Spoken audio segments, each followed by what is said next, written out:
We speak the same language. All right. We've alluded to the problem of ignorance, and the problem, of course, is it just gets worse as time goes by. And so, if you have dumb teachers, obviously you have dumber students, and then those dumber students become teachers, and so it gets exponentially worse with each generation. And our next presenter, Dr. Mark Bauerlein, I came to get into his orbit by reading his very provocative book, The Dumbest Generation. And I'm always amazed with grandparents who say, I'm so impressed by my grandchildren. They're so much smarter than I am. I said, well, how's that? Oh, they do with the so all they're impressed by, of course, is the technology. And I say, but do they know the difference between a noun and a verb? Could they diagram a sentence? Who? What? And they know nothing. This generation is just totally impoverished. But amazingly, they excite the older people into thinking that they're absolutely brilliant. So Mark is going to explain the problem, and then I think encourage us to remediate the situation in our own schools, all right, which we ought to be doing. Thank you. It's been a good day. It's gone quickly for me, and this is not my world. I mean, I'm an editor. I'm the senior editor of First Things magazine, but up until a few years ago, I was a militant, secular, liberal, atheist kind of guy. So things changed. But A rather recent convert, actually.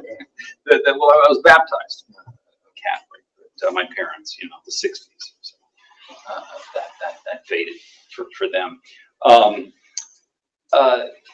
That title, The Dumbest Generation, that actually comes from a Philip Roth novel, a teacher of one of the novels who has an outburst like that. So I took that title. The full title of the book is How the Digital Age Stupefies Young Americans and Jeopardizes Our Future, or Don't Trust Anyone Under 30. And I did an interview with USA Today reporter. She was about 24. She said, "Do you really think you can't trust anyone under 30?" And I said, "It's a joke." There was this slogan back in the '60s. She didn't know what the slogan was, so I had to explain that to her. But one of the mottos of the youth movement: don't trust anyone over 30. So the baby boomers grew up, and they just flipped it around. Anyway, in my classes, I have I teach at Emory University. I've been there since 1989 in an English department. And when I teach freshman composition, I have them sometimes write their papers by hand in cursive. Oh boy, torture. For you to try to dissect it. No, all the torture that I get from dissection is compensated for by the torture I see in them writing them. But I actually think it is better writing skills. It slows them down. Keyboard. Actually, there's a whole science called haptics about the way hands deal with tools and the difference between a keyboard, say, and a pencil, pen, and paper shows up in writing and writing out by hand. In fact, taking notes by hand in class instead of a keyboard. The science is pretty solid on this now, that taking notes in class by hand, you retain more of the material than when you do it with a computer on a keyboard. So the hyper digitization of schools, there is limited or no solid scientific evidence that this improves academic achievement. I've got a chapter and actually you can see my books back there. I usually take books to sign and sell. If people, I charge $5. I don't make any money off these books if you're interested. But there's a chapter in there called Online Learning and Not Learning. And if you look at some of the programs that were created in the aughts, just after the 21st century began. Not millions, billions of dollars that went into technology, like statewide laptop programs for 8th graders, that was spent. The degree to which they hired tech people and killed music programs in 5th grade, for instance, because they're very expensive. 3 music teachers, 1 technician is the same cost, roughly. And how much of the academic gain happened? 0.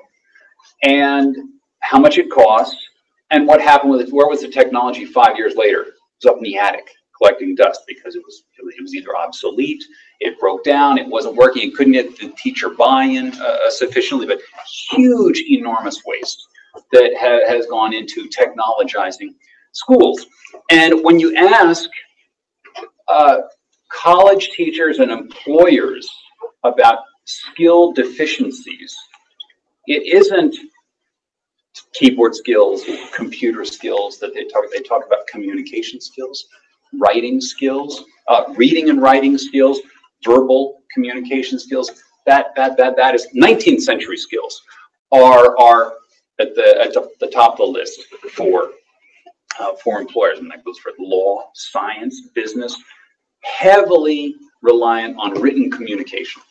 Still, not computers, but actually things like being able to compose a 1-paragraph summary of a legal opinion, for people in the office, a scientific, a literature review for a clinical study, where you have to read a bunch of clinicals and then just write a 1-page summation of them. It's hard to get the young people. They're the ones who do it. In labs, say it's hard to get them to do it clearly and effectively. So one of the things I do is teach more writing by pencil and paper. Slow them down. Get away from that screen. Look at the words on the page. Scratching things out. You revise more. Actually, if you do it on paper, you're looking at it. It's more of a real object. It's not out there on the screen, and so you tend to work with it more. And so when I gave a commencement address at a high school in Phoenix in this Great Hearts Academy network for them, and that was focused upon the fountain pen. I told all of you who are graduating, all of your parents, you should get your child a fountain pen.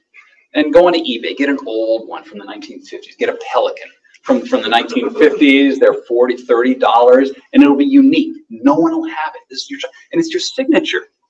This is something that you're going to, when the waiter brings the bill, young men, you're out on a date with a young lady, you're courting her. But you don't use that Bic pen.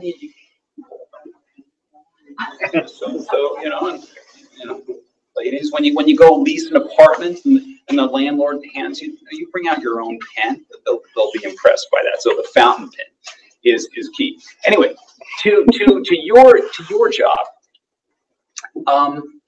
What I want to do is mention a couple of things that are reasons for deep confidence in what you do against the skepticism of the world that we live in. Father Stravinskas mentioned the chastity issue at Catholic University in America. I look in the Chronicle of Higher Education, and there's this big story about Catholic University and chastity, and the idea that emphasizing Catholic sexual mores is discouraging enrollments. Enrollments have gone down a little bit at Catholic University. I had lunch with the provost just after this article came out at Catholic. What they did was they hired a consulting firm to come in and examine Catholic and see what the problem might be with undergraduate applications and enrollments. And one of the things the consulting firm, big surprise, is they said, the sort of the moral feature of campus, kids want to come have fun. They want to go. So in other words, the consulting firm did what they always do. They say, you got to be like everyone else, right? You're losing students for that reason. And the Chronicle wrote this up. They actually didn't take this consulting. They paid him $1 million, and then the leadership, like President Garvey, just, we're not going to change this. We're going to cultivate the niche here. We're going to stand proudly for it. But the Chronicle story on this was fully skeptical, right? Chastity. So I wrote a letter to the reporter. I mean, I've written a lot for the Chronicle, and so I wrote a letter to him saying, now you presented this as a problem at Catholic University, but a good investigative journalist would take the issue of chastity on college campuses and do something like this, and I suggest you do this. Why don't you go try and interview the people who are in psychological counseling and the student health clinic at Catholic, and see how many kids have come in who are emotionally devastated by sexual relationships that went bad and have STDs. Why don't you go to Catholic and do that? Then why don't you go to GW, or George Washington in DC, and the University of Maryland? And why don't you interview the student health, psychological health, and student health people there and ask them how many problems they deal with because of non-chastity issues, right? And let's do a comparison, and then you can talk about chastity, and we know what's going to happen there. A secular world refuses to acknowledge some of the wages of the sexual revolution.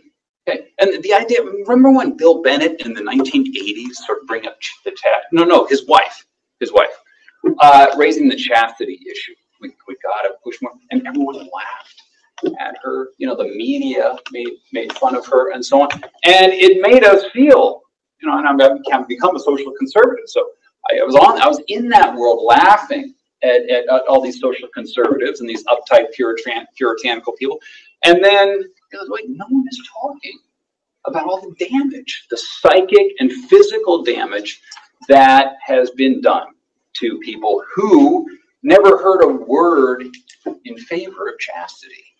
So, come on. And we all know, we know this is the truth, right? We should have confidence now. And I don't think 30 years ago you could stand forth and raise chastity. I think now you can.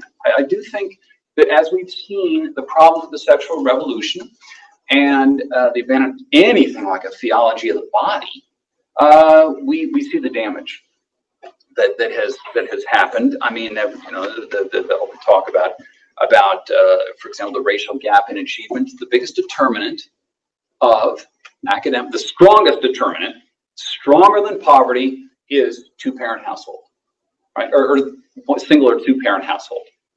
Okay, that's a stronger determinant of academic achievement than poverty is. They don't want to talk about that, all right? But we know that this is the case, especially when 72% of African American children now are born with no father in the home. 67% of them grow up with only one parent. This is something we should talk about in terms of the racial achievement gap.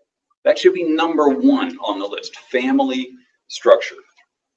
So, so that's one area of confidence. Confidence, empirical confidence based upon empirical data from the costs of sexual morality, secular sexual morality today. The next thing is, you know, I went to UCLA. I got a very good education there. In graduate school, they made us do vast amounts of historical, broad, generalist study. They flunked out a lot of people, so we were all scared to death taking our qualifying exams, which were 16 hours long. We had to take courses in 8 different historical fields. We had to take a year of history of the English language. We had to do phonetic transcriptions of Shakespeare, much more than any of my Ivy League friends took, because they were already geniuses when they went into graduate school. UCLA looked upon us as what do you guys know? Go away for 4 years, read.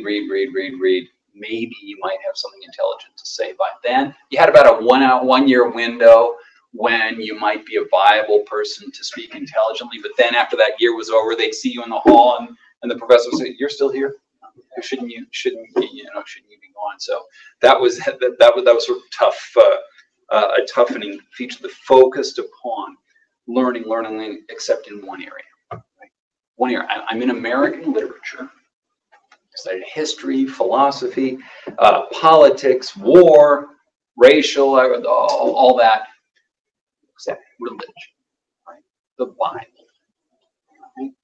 I was never in any American literature seminar or readings course, 19th and 20th century, never was the Bible, not King James or any other biblical text, was assigned. I might expect you to read it. And this is simply a falsification of history. The Bible is the air that Ralph Waldo Emerson breathed. Henry David Thoreau, Walt Whitman, Emily Dickinson, the Bible is everywhere in their work. They had heretical notions. Right? Emerson does the Divinity School address and denies the exclusive divinity of Christ. Okay, and so they kicked him off the grounds. They said, "You're not coming back for a long, long time." They were right to do so.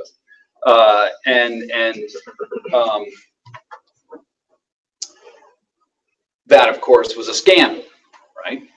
This religious place to exclude one of the great American sages.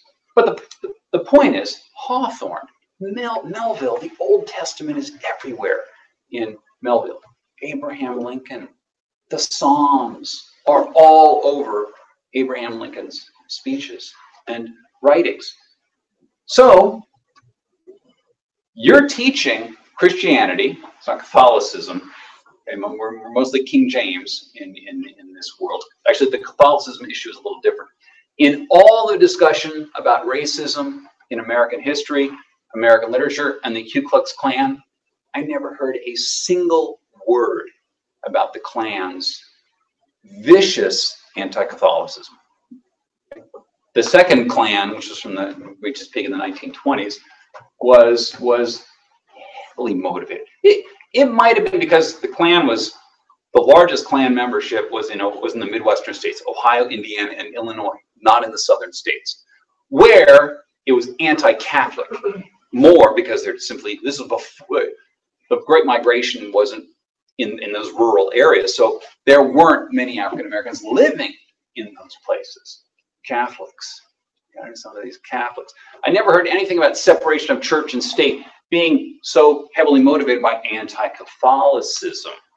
Okay, not by some pure abstract principle of freedom, of religious liberty. No, anti-Catholicism is where the Blaine Amendments, for instance, happened. So the training scholars and teachers get in the fields of English and American literature underplays biblical knowledge to an unprofessional, irresponsible degree.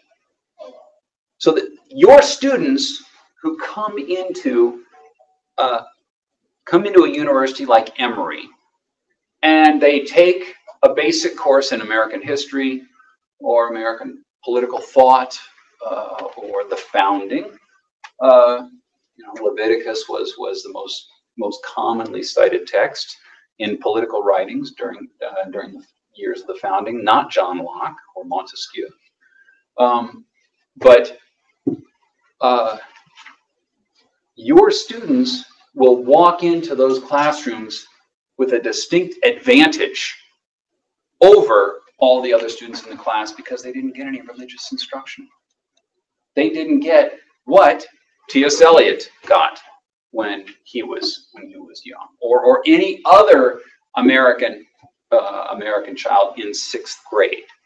Okay, the basic spelling texts would use biblical sentences to teach spelling right out of the Bible. So this is an area where you've got the historical truth in secular terms. Okay, in the secularists' own norms of knowledge, empirical knowledge, of history and culture. They are failing on that score. You're not. You're giving the students on that will help them with college readiness, right? The big thing behind Common Core, right? With college, students being able to hit the ground running in freshman year and keep running. I mean, the problem in secularism, it's in an untenable position. The position is secularism is a religion that denies that it is a religion. Right? It is a religion. It has its religious tests, as we've seen over the past few years. Maybe something is changing with these latest Supreme Court decisions. But secularism is sort of running against itself, right? And I think it is actually collapsing. I think liberalism itself, broadly speaking, is in crisis. So that element of your curriculum is a more sound, empirical, historical, cultural preparation for the next level than the public school curriculum. Now, the third thing has come up, and I'll wrap this up quickly. We can have questions, but the third thing has come up a few times when people have emphasized the importance of priest-teacher-student relationships, right? The presence of the priest out on the playground, the presence of the teachers there involved with students out of class. And this is very important, more so all the time, because the course of the 20th century has been, in this way, a progressive separation of middle school and high school age kids from adults. Okay? There is more and more of what social scientists call age segregation that has happened over the course of the 20th century in this respect. In the year 1900, the percentage of high school age individuals who were in high school was under 10%. 90% plus of American teenagers left school 6th, 7th, 8th grade. Earlier it was 4th grade. Could you read? Could you write? And America was actually probably the most highest literacy rates in the world at the time of the founding. Everyone had to read the Bible. In fact, the importance of biblical in one of those books there, The State of the American Mind, that I edited, there's a great chapter in there by a guy called Biblical Literacy Matters. How important biblical literacy is just to the understanding of the contemporary world. Being able to read a newspaper. Anyway, the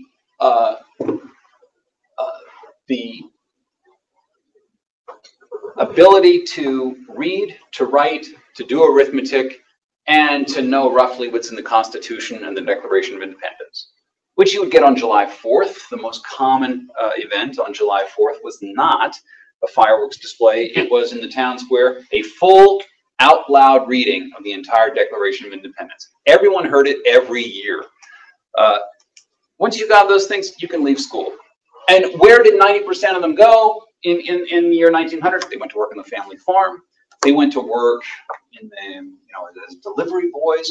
They would work in sewing circles. Girls would work in sewing circles. They'd work in kitchens. In other words, through the teenage years, kids were under the direct supervision of adults. The time where they would play with their peers, Sunday, after church, say, there wasn't much of a social life apart from courting, right? Apart from that moving toward marriage. By the time you're 20, 21, 22 years old, it's time to be married and developing a family around. But during the teenage years, you are spending most of the day and the week with grown-ups, with parents, with uncles, with priests, right? With bosses. Okay? Over the course of the 20th century, we know what happened. Kids started staying in school longer. So by the time of 1950, most kids are spending their teenage years in in a big building, going from class to class in groups of 25. The big industrial high school was invented, right? Which means they would spend 190 days a year with one another, okay, in these intense peer-focused environments with the teacher. And that's when you got youth culture, an independent culture for teenagers that was created that grown-ups aren't part of anymore. In 1943, if you're a 20-year-old girl and you listen to Frank Sinatra, yeah. If you're a 45-year-old man and you listen to Frank Sinatra singing Cole Porter songs, there's nothing unusual about that. 20 years later, if you're a 50-year-old man and you say, "Hey, I really love the Beatles," right? Something off about in 1963. Now, but rock climbed the age ladder. But in 1963, no, rock and roll was a youth thing. It was for kids. And kids had their own dress. They had their own lingo. They had their own music. They had their own books. So a youth culture was created in the middle of the 20th century, which was expressly, this is my generation. This is not for older people. It was expressly for the young in part because they had money. They had spending money. So they were consumers. They had their own movies. And but they didn't have their own TV shows. I once looked in Atlanta. I went through the TV guide in Atlanta in 1970 on a Thursday. All day long, I could only find one TV show the entire day that had teenagers in it. There were TV shows for kids, like cartoons for kids. There were comedy shows that teenagers would like Gilligan's Island. There were no teenagers in Gilligan's Island. There were no teenagers in Get Smart. In My Favorite Martian or Mr. Ed, they were comedy shows, teenagers. But no, there was only one show. It was the Patty Duke Show. If any of you remember, she's a high school kid. And that was opposite Walter Cronkite. Didn't get much viewership. But 20 years later, TV shows all over the place for teenagers. And where are we now? We are in the digital age, social media, and this has intensified the age segregation, right? The peer-to-peer contact now happens all the time. The bedroom isn't a private space. It's a social space. Now, it's where you shut out the grown-ups, your parents. You go in and you play. You get on Facebook or Instagram, Snapchat, and so on. My son, even video games now are heavily social. My son, I have a 13-year-old son. The nightmare is getting worse. He just turned teenager, but he like all Fortnite. We all know Fortnite. Okay, it's And here's the key to Fortnite. It's actually not that violent. It's not bloody. If you get killed in Fortnite, you can stay in the game as the guy who killed you. You don't control it, but you follow that person. It's really just you're getting kicked off to the sidelines from you don't play anymore. But what can you do? One, you can play as a team. You can parachute in. Sorry if you haven't seen this, but you can parachute in as a team of 4. So my son will get through Fortnite, and 3 of his buddies from school will be a team, or they'll play separately, and they can talk to each other while the game is going on. Look out! There's a guy behind that hill. So it's the social element, I think, that is one of the keys to Fortnite's popularity. But what this means is that the kids are now, they can be in touch with one another all the time. More than 85% of them sleep with a cell phone by the pillow or right next to the bed. 2 o'clock in the morning, a photo comes in, and they want to what's going on. They are in this hyper-social, one person called the hyper-sociality that they exist in at this point. And this is a terrible thing, right? Terrible thing. We want peer-to-peer contact. We want We want vertical contact, right? We want some peer pressure, but that has to be overshadowed by adult pressure, right? Coming down upon. They need role models. They need, especially boys, need to see older men behaving like men. They're not going to get that, from Will Ferrell.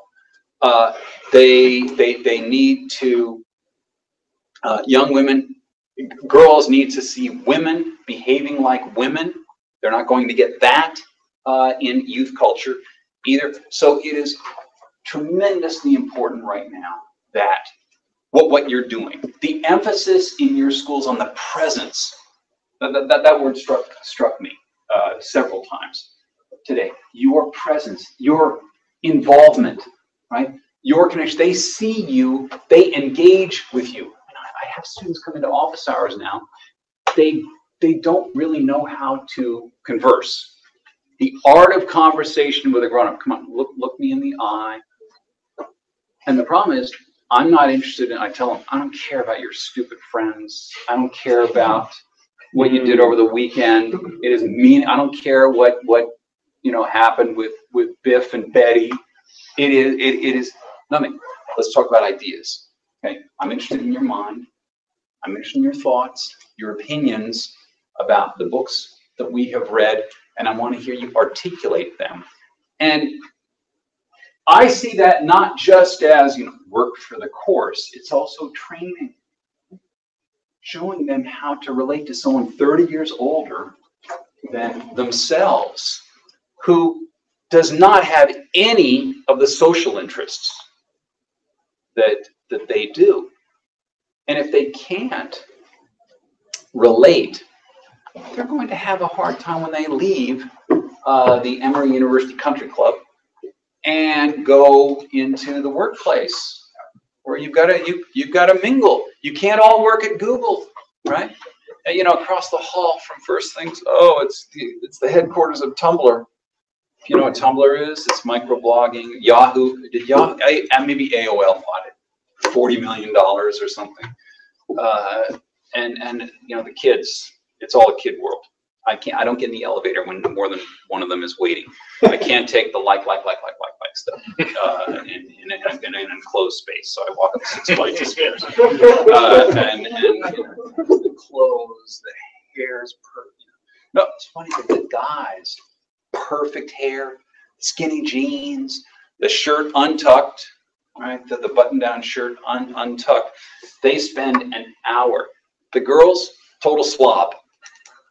As a style, I don't mean they are slobs internally. It's the style of the girls it's a flip of the traditional guy. The guy, every hair is perfectly in place. I'll say to my son Jack, I think I saw one of his eyebrows a little off. He needs to work on that tomorrow morning. But anyway, so those are the three things. You're giving them your religion is giving them historical and cultural knowledge that, in secular terms, is going to help them at the next level. Your focus on chaste sexual mores is going to help them when they go to college, which is a 4-year party for a lot of them.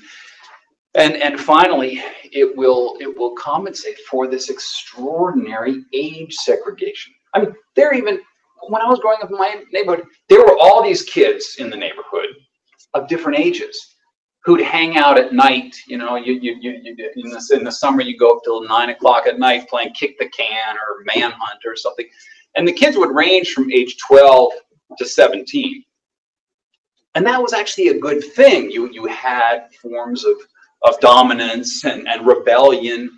Even that is gone. It's now 15-year-olds can relate. 15-year-olds, right? 15-year-olds and 12-year-olds, they're not gonna play Fortnite together.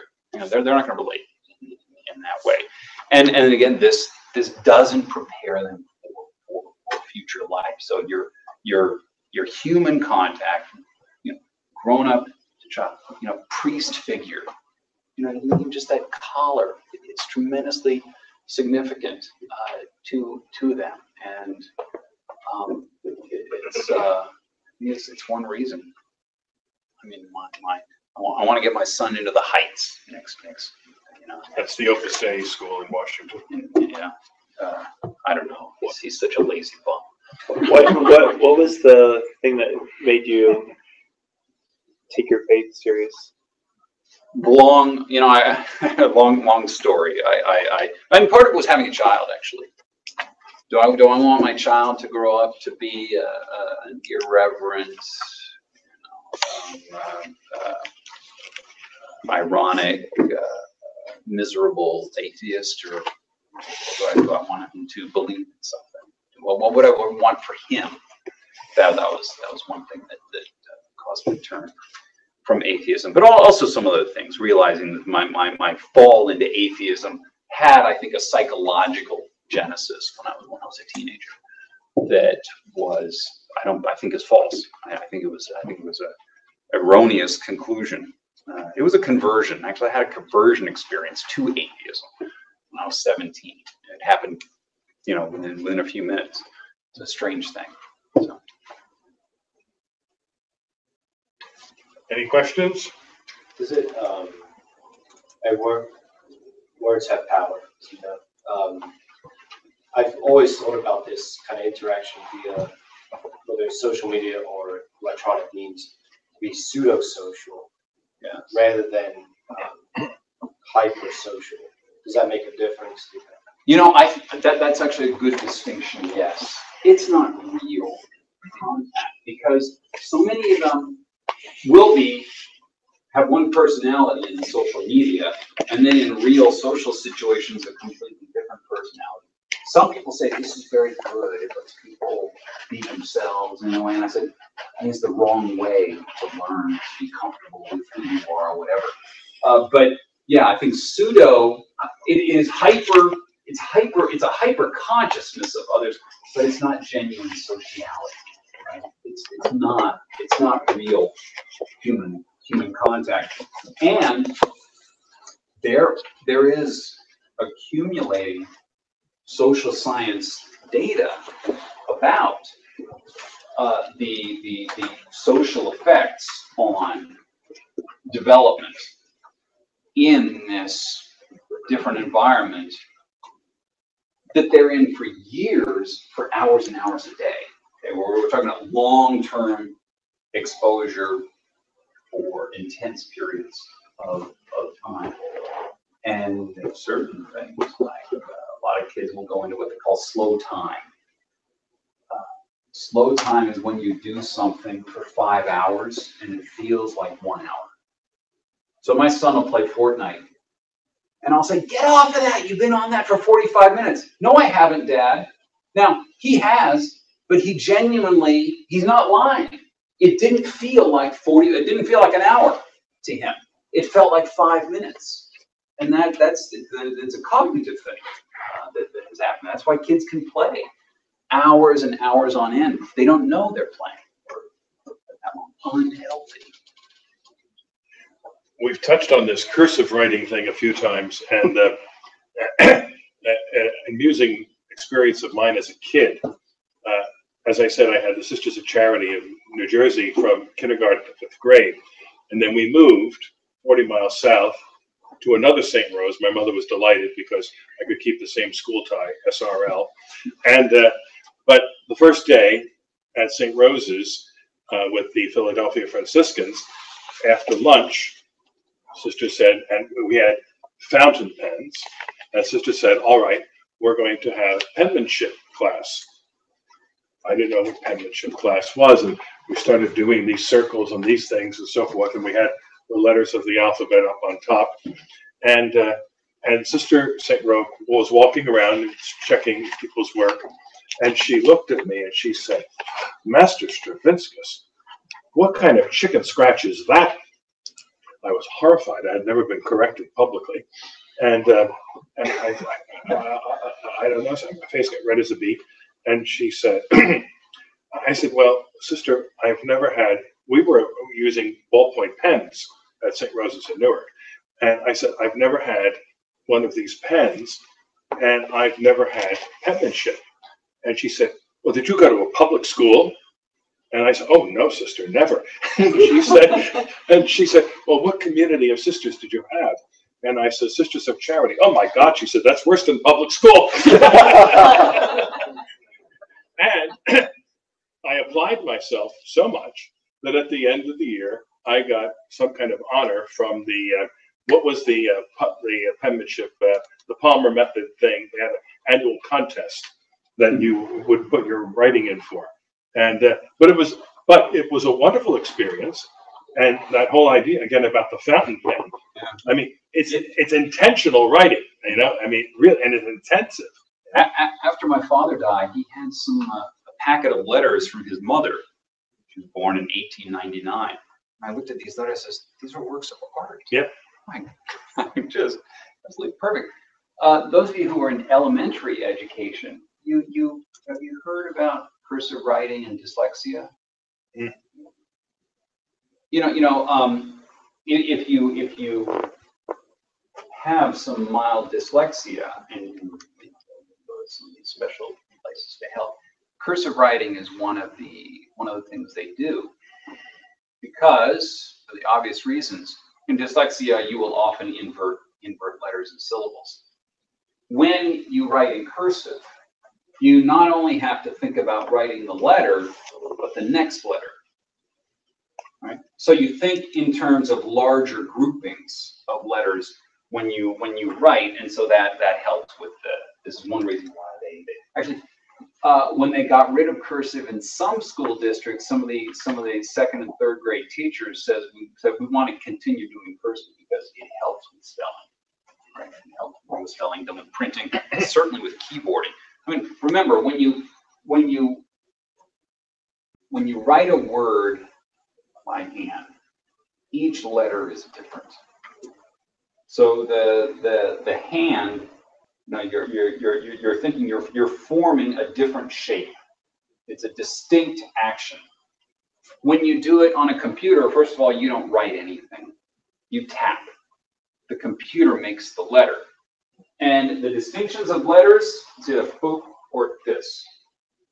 It's a microscopic distinction compared to actually writing a letter. So that is another reason for in the elementary school teaching handwriting and cursive more so than print.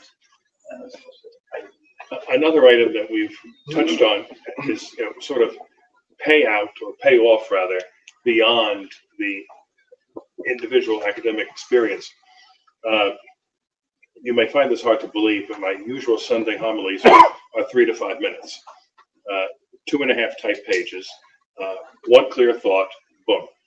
And when I've taught homiletics, I've tried to say to seminarians, you don't have to give the whole catechism every time you preach. So it doesn't have to say the Eucharist, Our Lady, abortion, and make sure we cover all of the hot button issues to make sure everybody understands we're Orthodox. But that having been said, I was a weekend assistant to the place, and after Mass one Sunday, as I'm glad handing the people, an elderly woman came up, very, very well dressed. She had sort of that old New York accent. Father, she said, that was just a marvelous, marvelous homily. And I said, well, I can see you're a woman of insight. And and she said, you must have a very, very strong background in the classics. And my mind started to race, and I'm thinking, I didn't make any classical allusion, historical or linguistic. I didn't use any Latin or Greek expression. And I said, well, why would you say? She, well, first of all, answer the question. And I said, well, yes, I was a classics major as a college seminarian. Oh, it shows, she said. And I said, how is that? And she said, the sentence structure, the thought pattern. She went on this whole thing. And I'm thinking, this is from a 3-minute homily. And she said, may I ask where you studied? And I said, Seton Hall. And she said, oh, did you ever have Father Cotter? And I said, yes, I had him from Homeric Greek. She said, my son. But the point being that the thought patterns and so forth, I mean, clear thinking as opposed to the foggy thing. And, Well, I think Latin. and Mark and I have this thing in common about like. I tell the kids there are two words banned in my courses. One is like, and the other is Awesome. no. Well, that's Mother Angelica with that too. And no. What was the other? I feel. I said I really couldn't care less how you feel. Right. The verb in this class is think. I think this, not I feel. You feel, you go to the psychiatrist for that. All right. This is something entirely different. And I tell kids in the class with like, the entire class, if anyone uses the word like, I want the gong to go off from the entire class. And they do it.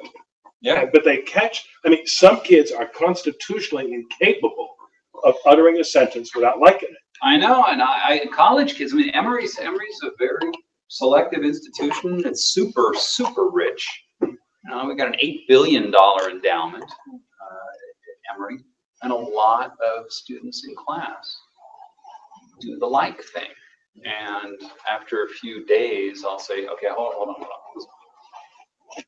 If you put a like in every sentence, no one is ever going to respect you, right? You got to understand what passes with your friends affects 30-year-olds differently. And that's part of the age segregation problem. They get reinforcement from their home. They don't realize this doesn't sound good.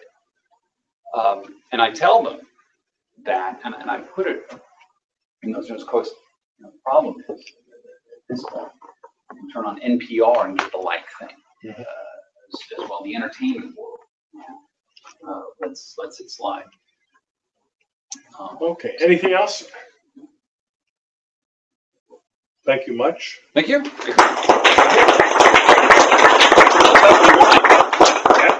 Well, now, the horarium for the rest. We will repair to the chapel for Compline, and then for our social. Tomorrow, you get to sleep in a little. Right? We have Mass and Lauds at 8 o'clock, and then the rest of the schedule. And so, in theory, we'll formally end at 3, and then those engaging in the optional tour to the visit to the Basilica and dinner, you see those operative in the schedule. So any logistical questions before we change venue? All righty, see you in church.